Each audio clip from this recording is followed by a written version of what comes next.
옛날 어느 마을에 게으른 두 아들 때문에 골치를 앓는 아버지가 있었어요. 큰 아들은 머리는 좋으나 공부하기를 싫어했고, 둘째 아들은 힘이 세나 게을러서 일하기를 싫어했습니다. 아버지는 어떻게 하면 두 아들이 사랑구실을 할 수 있을까 궁리하고 또 궁리했어요. 그러나 그럴듯한 생각이 떠오르지 않았어요. 내가 나이를 많이 먹어 죽게 되면 그 후에 내 아들은 어떻게 될까? 내 아들들에게 살 길을 마련해 주어야 할 텐데. 세월이 많이 흘렀습니다. 아버지의 머리는 하얗게 되었고 기운도 없어졌어요. 이제 곧 내가 죽을 텐데 아들들을 불러야겠다. 그래서 아버지는 두 아들을 불러놓고 말했어요. 내가 이제 세상을 떠날 때가 되었나 보다. 내가 가진 것을 너희에게 공평하게 나누어 주겠다. 너희들은 그것을 가지고 잘 사용하도록 하여라. 먼저 큰아들에게 말했어요. 큰애야, 너희에게 줄 것은 이 아비의 방에 있는 책 속에 있다. 잘 찾아보아라. 큰아들은 좋아서 싱글벙글 했습니다. 네, 감사합니다, 아버지. 그리고 둘째야, 너에게 줄 것은 저 밭에 묻어 놓았다. 밭을 이것저것 잘 파헤치면 이 아버지의 유산을 찾을 수 있을 게다. 감사합니다, 아버지. 둘째 아들도 좋아서 싱글벙글 웃었습니다. 너희 둘 다 열심히 찾아서 쓰도록 하여라. 말을 마친 아버지는 조용히 눈을 감았습니다. 큰 아들은 아버지가 남겨주신 유산이 무엇일까 궁금했습니다. 그래서 아버지의 방의 서가에 있는 책들을 샅샅이 뒤졌어요. 그러나 어디에도 아버지가 남겨두었다는 유산은 보이지 않았어요. 큰아들은 매우 실망하였지만 이 책 저 책 뒤지는 사이에 책에 마음이 쏠려 공부를 하게 되었습니다.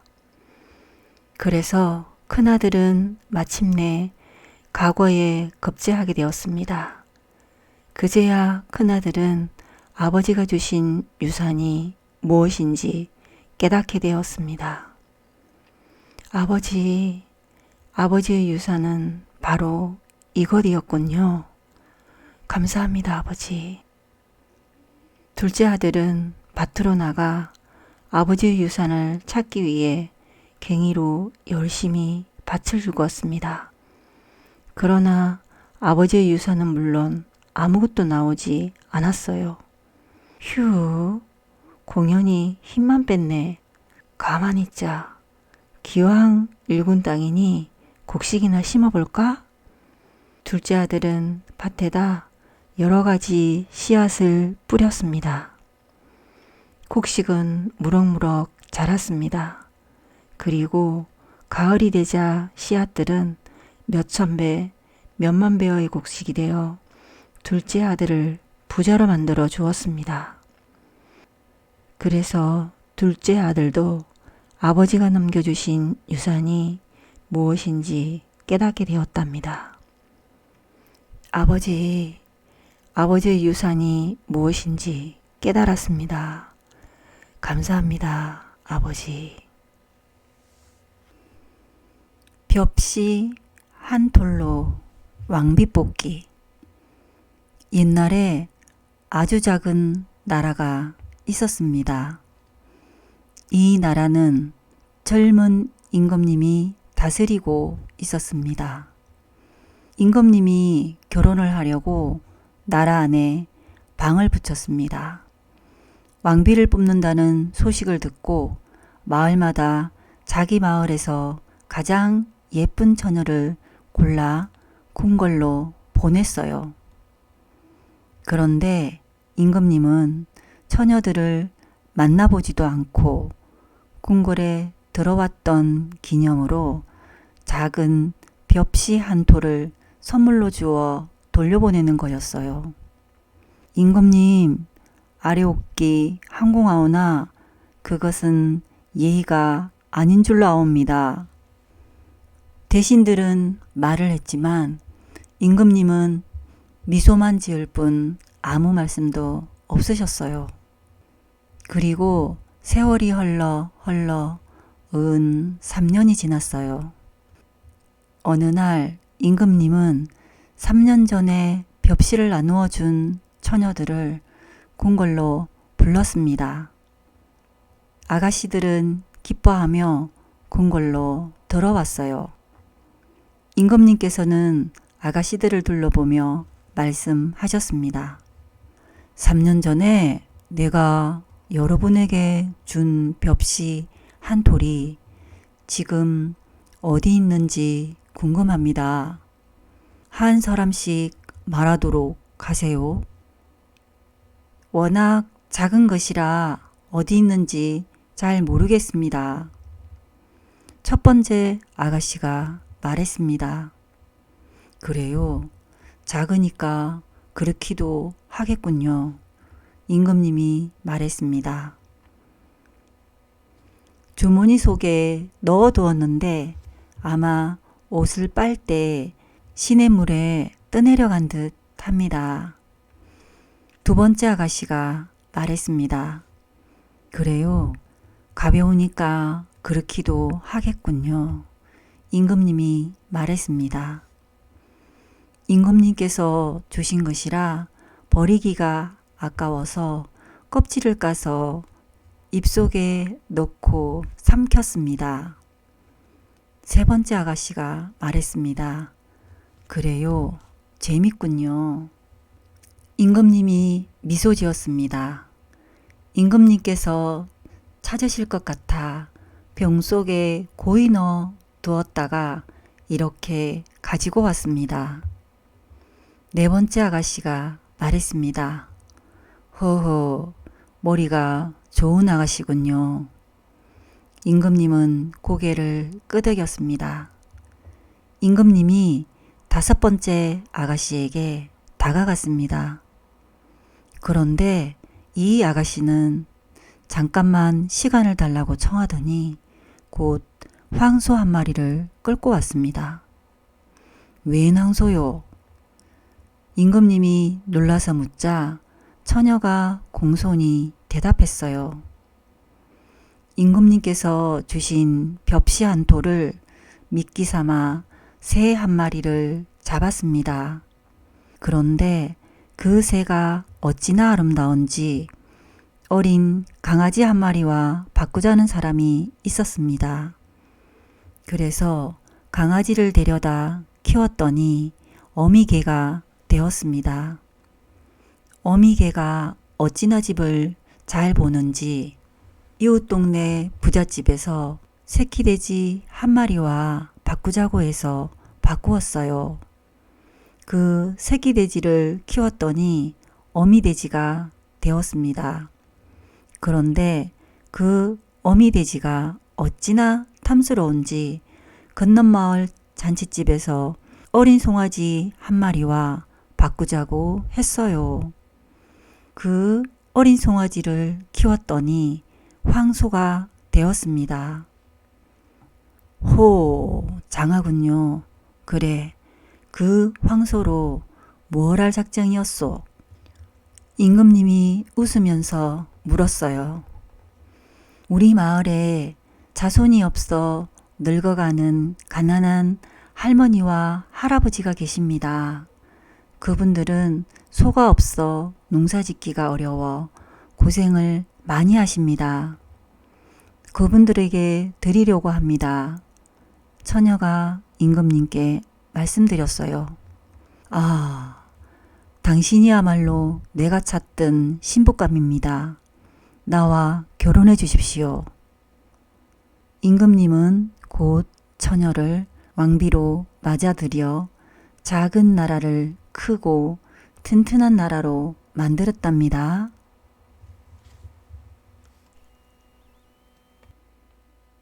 소의 임자는 누구일까? 어느 가난한 농부가 열심히 일해서 소 한 마리를 샀습니다. 다음 날 농부는 소에게 풀을 먹이기 위해 들판으로 나갔습니다. 소가 풀을 뜯는 동안 나무 밑에 누워있던 농부는 그만 깜빡 잠이 들고 말았습니다.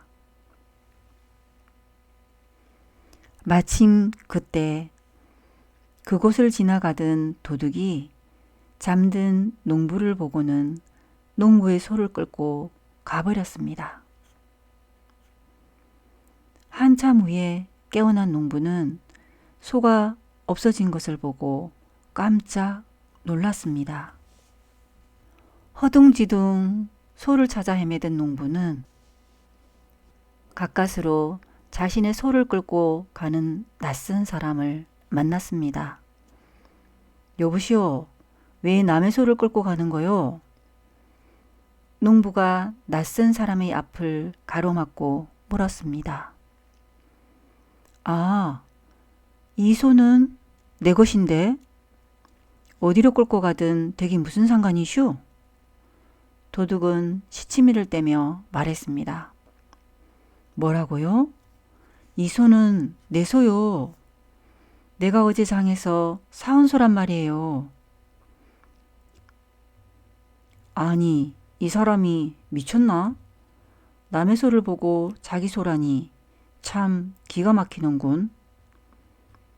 소도둑도 지지 않고 대들었습니다. 두 사람이 싸우는 소리를 듣고 사람들이 모여들었습니다. 모여든 사람들이 아무리 들어보아도 누가 도둑이고 누가 주인인지 판단할 수가 없었습니다. 그래서 사람들이 마을에서 제일 현명한 사람인 마호사다를 불러왔습니다. 어찌된 일인지 까닭을 들려주십시오.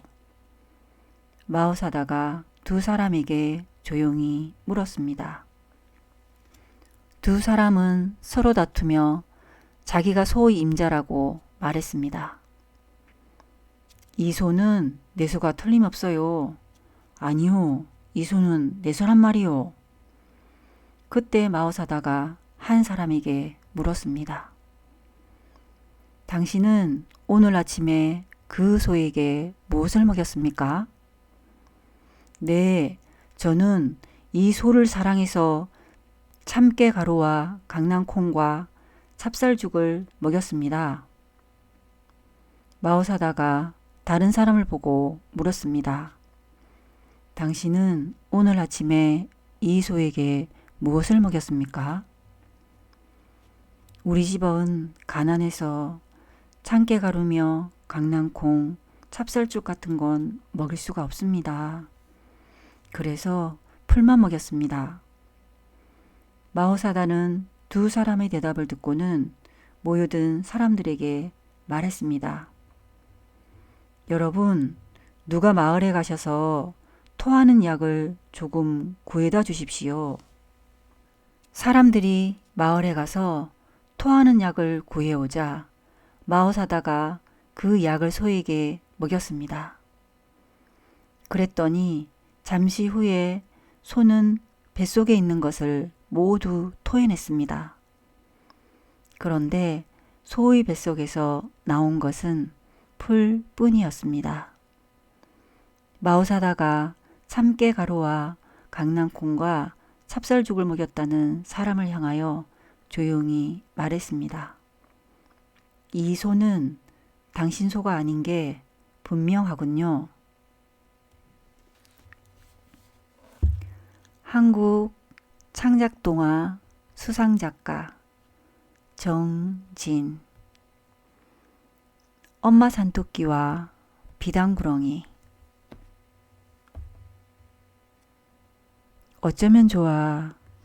친구 집에 놀러간 두두가 아직도 오지 않아요. 부엉이나 여우한테 잡히면 정말 큰일인데. 엄마 토끼는 발을 동동 굴러요. 안 되겠어. 나가서 찾아봐야지. 엄마 토끼가 집을 막 나섰을 때예요. 엄마! 두두가 엄마를 부르며 깡충깡충 뛰어왔어요. 왜 이렇게 늦었니? 토르네 집에서 저녁을 먹느라고요. 배추랑 빨간 무가 정말 맛있었어요. 그게 토끼풀보다 더 맛있어? 네. 배추 속은 향긋하고 빨간 무는 달콤해요. 토르는 날마다 맛있는 걸 먹어서 좋겠어요. 두두가 잠이 들자 엄마 토끼는 산을 내려갔어요. 우리 두두에게도 맛있는 걸 먹일 거야.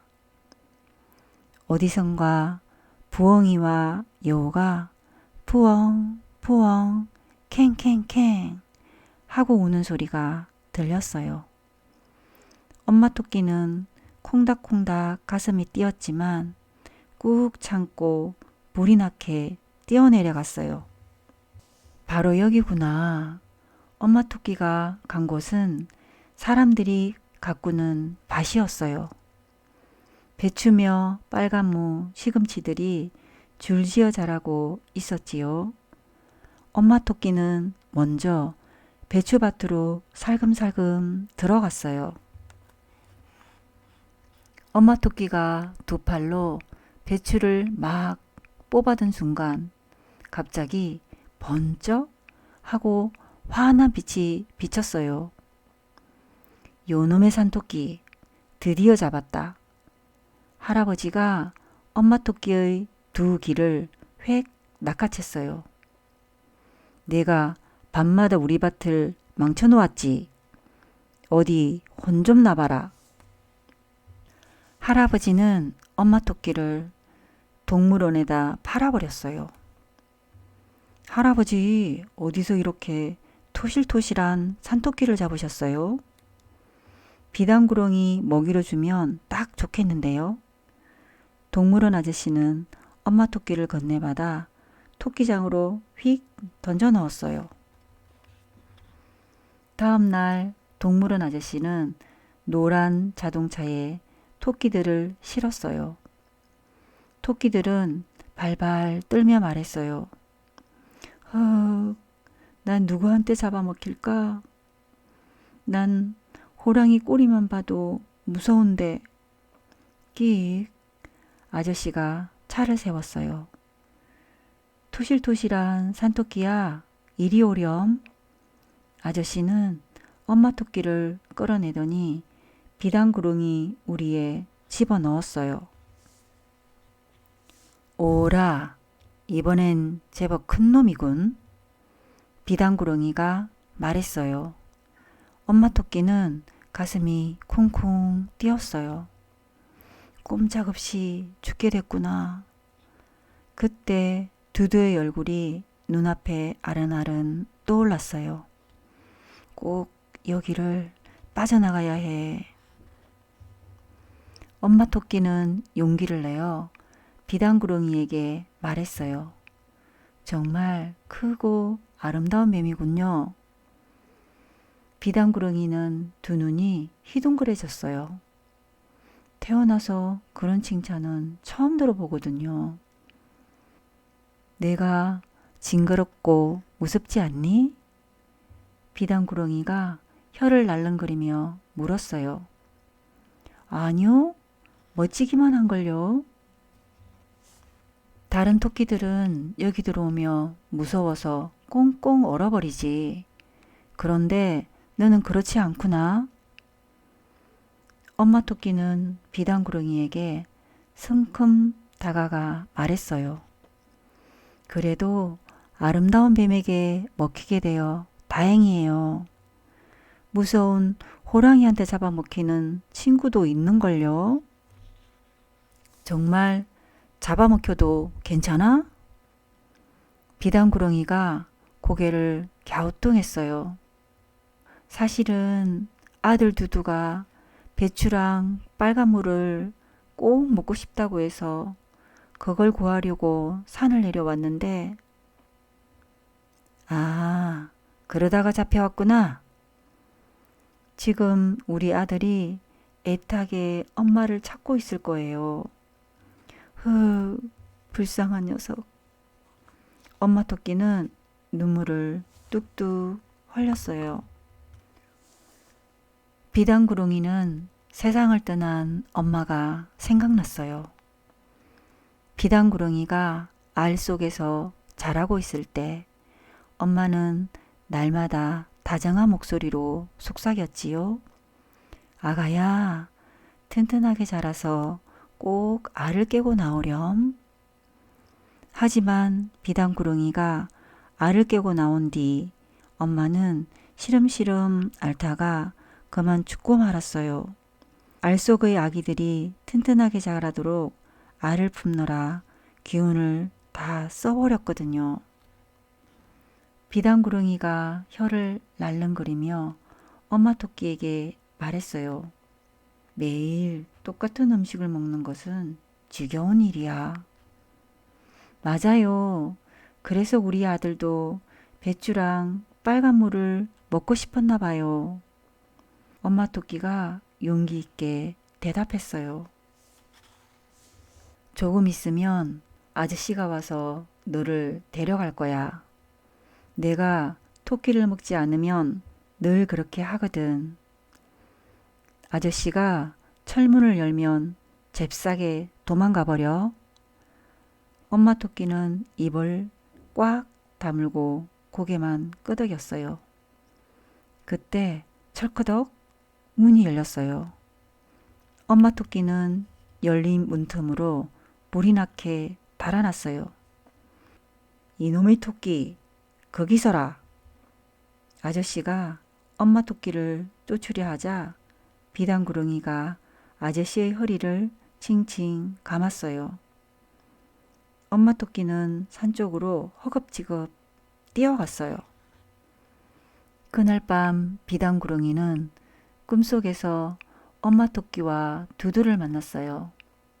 두두가 깡충깡충 다가오더니 예쁜 토끼뿔 왕관을 씌워주었어요. 엄마를 살려주셔서 고맙습니다.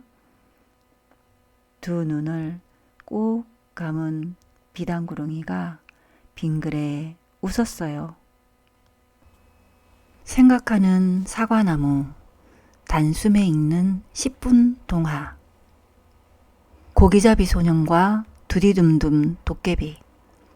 고기잡이 소년이 바다에서 고기를 잡고 있는데 그물에 작은 병 한 개가 걸려 올라왔어요. 소년은 이상한 일도 다 있군 하고 생각하며 병뚜껑을 열었지요. 그런데 에그 무서워라. 항아리 속에서 푸른 연기가 모락모락 피어오르더니 무서운 도깨비가 후다닥 뛰어나왔어요. 나오자마자 도깨비는 험악한 얼굴로 소년에게 달려들며 신 소리로 어르렁거렸지요. 나는 두디둠둠 도깨비다. 100년 동안 병 속에 갇혀 있었지. 병 속에서 생각했지. 나를 꺼내주는 사람을 잡아먹겠다고. 두디둠둠 두디둠둠. 여보세요, 두디둠둠 도깨비님. 그런 법이 어디 있나요? 은혜를 원수로 갚다니 말이나 돼요? 그것이 우리 두디둠둠 도깨비 세상의 법칙이란다. 소녀는 기가 막혔지만 얼른 정신을 차렸어요. 호랑이에게 물려가도 정신만 차리면 산다는 말을 할머니에게 들은 적이 있었거든요. 때마침 소년의 머릿속에 한 가지 생각이 떠올랐어요. 도깨비님, 도깨비님, 두디둠둠 도깨비님, 죽기 전에 한 가지만 꼭 물어볼 게 있어요. 어차피 죽을 건데 뭘 알고 죽겠다는 거냐? 헤, 죽을 때 죽더라도 전 궁금한 걸 못 참는 성격이라서요. 뭐냐? 다름이 아니라 두디둠둠 도깨비님의 재주가 하도 신기해서요. 내 재주? 무슨 재주 말이냐? 도깨비는 칭찬하는 소리에 신이 나서 어깨를 으쓱으쓱 했지요. 그렇게 큰 몸뚱이를 가지고 계신 도깨비님이 어떻게 요만한 병 속에 들어가실 수 있는지 그 재주가 너무나 신기하고 궁금해요. 그 재주? 간단하지. 자, 잘 보라고. 내가 지금 이 병 속에 들어갔다 나올 테니 두디둠둠 두디둠둠. 어리석은 도깨비는 으쓱으쓱 춤을 추며 펑 하는 소리와 함께 연기로 변하더니 병 속으로 쏙 들어갔어요. 그러자 소년이 얼른 병뚜껑을 닫아서 바닷속으로 힘껏 던졌더니 출렁 하고 큰 물결이 일었답니다.